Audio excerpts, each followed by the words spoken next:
Bismillahirrahmanirrahim. Assalamualaikum warahmatullahi wabarakatuh.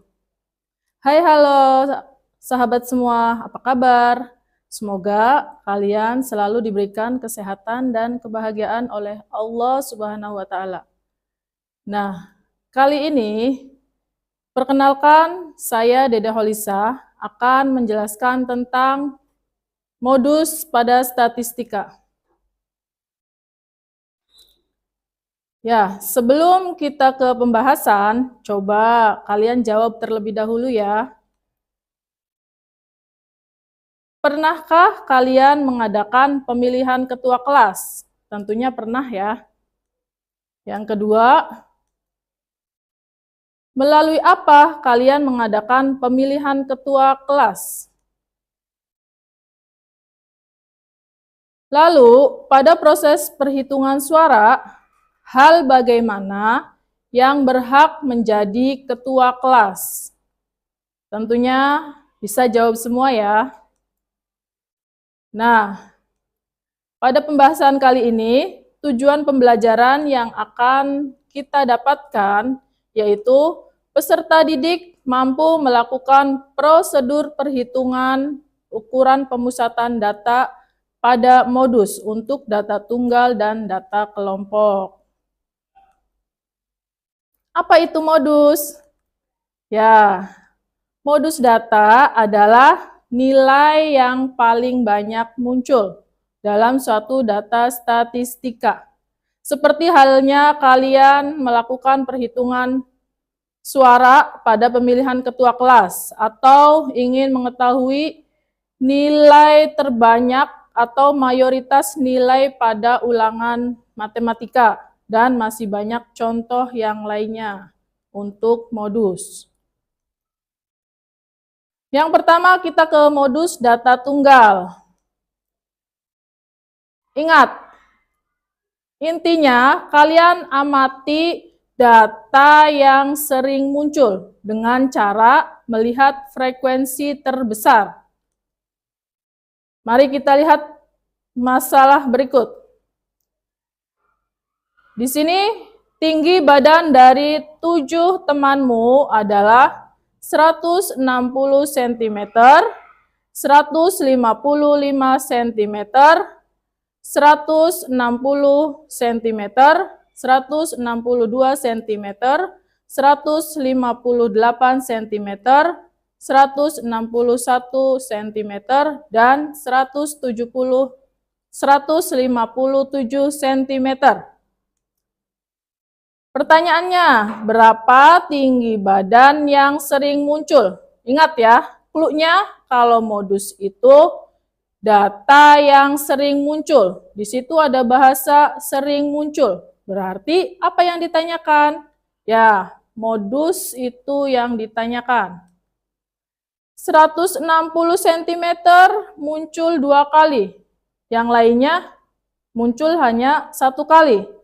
Artinya 160 adalah jawabannya. Modusnya 160. Yang selanjutnya, modus data kelompok. Pada modus data kelompok, di sini kita tidak bisa langsung melihat nilai yang sering munculnya itu berarti jawabannya. Bukan ya, karena di sini data kelompok itu data yang sangat banyak. Artinya, untuk mencari modusnya, kita gunakan rumus MO sama dengan TB ditambah D1 dibagi D1 ditambah D2 dikalikan P. Di mana MO adalah modusnya yang ditanyakannya. TB adalah tepi bawah kelas modus atau kelas yang frekuensinya paling besar. Jadi ini nanti clue-nya. D1 adalah selisih frekuensi kelas modus dengan kelas sebelumnya. D2 adalah selisih frekuensi kelas modus dengan kelas setelahnya. Kalau setelahnya berarti di bawah ya.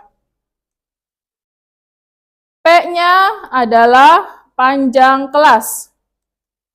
Ya, coba kita masuk ke contoh berikut.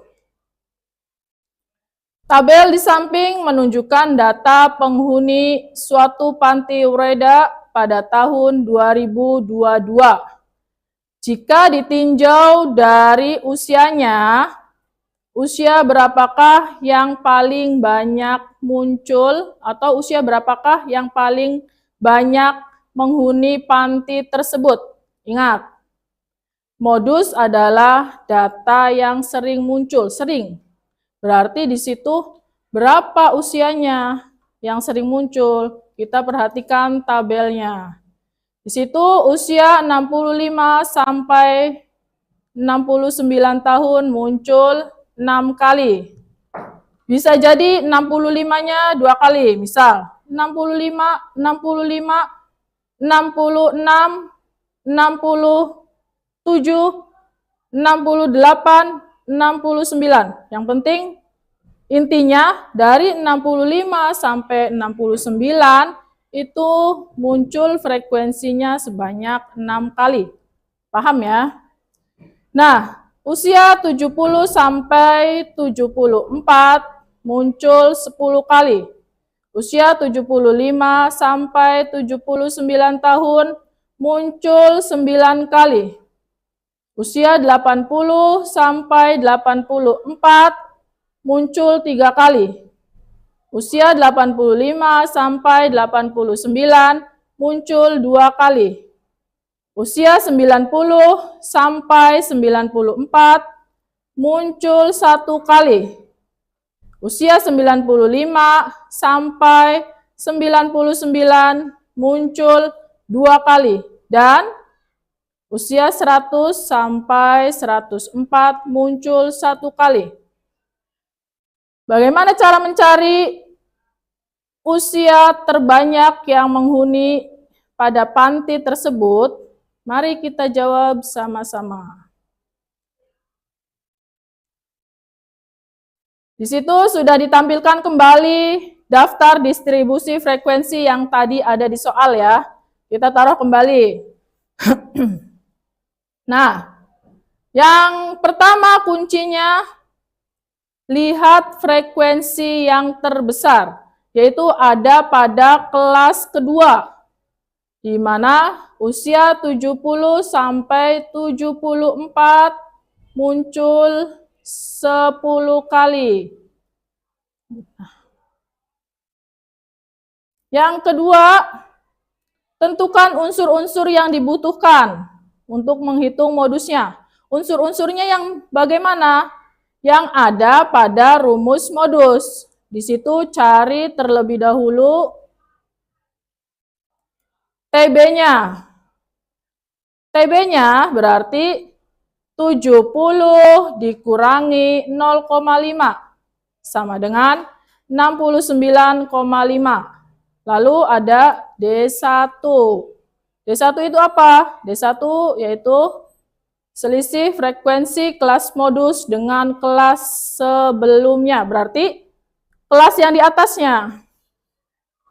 10 dikurangi 6 sama dengan 4. Berarti D1-nya 4. D2-nya yaitu selisih kelas modus dengan kelas sesudahnya. Kalau sesudah berarti di bawah kelas modusnya ya. Maka 10 dikurangi 9. P-nya, P itu panjang kelas. Panjang kelasnya kita hitung dari 75 dikurangi 70 atau bisa juga 70 dikurangi 65 sama dengan 5. Unsur-unsurnya sudah kita ketahui. Maka tinggal kita masukkan ke rumus modusnya. Langkah ketiga yaitu masukkan ke rumus modus. Di mana rumusnya MO sama dengan TB ditambah D1 dibagi D1 ditambah D2 dikali P. TB-nya tadi berapa? 69,5. Berarti 69,5 ditambah 4 dibagi 4 ditambah 1 dikali 5. Mana yang harus dihitung terlebih dahulu jika bentuknya seperti ini? Ya, yang dihitung terlebih dahulu yaitu yang ada dalam kurungnya. Maka 4 dibagi 4 tambah 5 menjadi 4 dibagi 5 atau 4/5. Maka menjadi 69,5 ditambah 4/5 dikali 5. Hitung terlebih dahulu 4/5 dikali 5-nya. Di situ berarti sama-sama itu panjang kelasnya 5. Terus penyebutnya 5, maka tinggal kita coret saja. Kenapa? Kalaupun dihitung, itu tetap 4 kali 5 sama dengan 20. 20 dibagi 5 sama dengan 4. Jadi balik lagi ke 4. Makanya cara cepatnya atau biar cepat, 5-nya dicoret. Artinya di situ habis. Maka 69,5 ditambah 4. Berapa 69,5 ditambah 4? Ya, 73,5. Artinya, jadi usia yang paling banyak menghuni panti tersebut yaitu usia 73,5 tahun. 73 tahun setengah kalau bahasa kita ya. Nah, bisa dipahami ya untuk modus data tunggal dan modus data kelompok. Jadi apa modus itu? Modus adalah data yang sering muncul. Kalau pada modus data tunggal, kita langsung saja cari mana data yang sering muncul. Ya, bisa kelihatan. Kalau pada modus data kelompok, kita tidak bisa langsung menjawab datanya berarti frekuensi terbesar tersebut. Tapi frekuensi terbesar tersebut itu dijadikan patokan untuk mencari modusnya, lalu dimasukkan ke rumus modus data kelompok. Ya, jika sudah dipahami, maka kita coba supaya pemahaman kalian lebih paham, kita coba soal berikut untuk kalian kerjakan di rumah masing-masing. Dilakukan pengukuran tinggi badan dari 35 siswa yang ditampilkan dalam daftar distribusi frekuensi berikut. Berapakah tinggi badan yang paling banyak muncul? Jadi sudah disediakan daftar distribusi frekuensi dari tinggi badan 35 siswa. Nah, kalian cari tinggi badan yang sering munculnya atau modusnya berapa? Bisa ya? Ibu yakin, saya yakin kalian pasti bisa. Nah, untuk pertemuan kali ini, untuk pembahasan kali ini, kita selesai. Quotes untuk hari ini. Terkadang matematika yang rumit jawabannya sederhana. Yang membuat kita rumit biasanya pola pikir kita, sudah mindsetnya susah, sulit. Jadi malas untuk menjawabnya. Terima kasih. Assalamualaikum warahmatullahi wabarakatuh.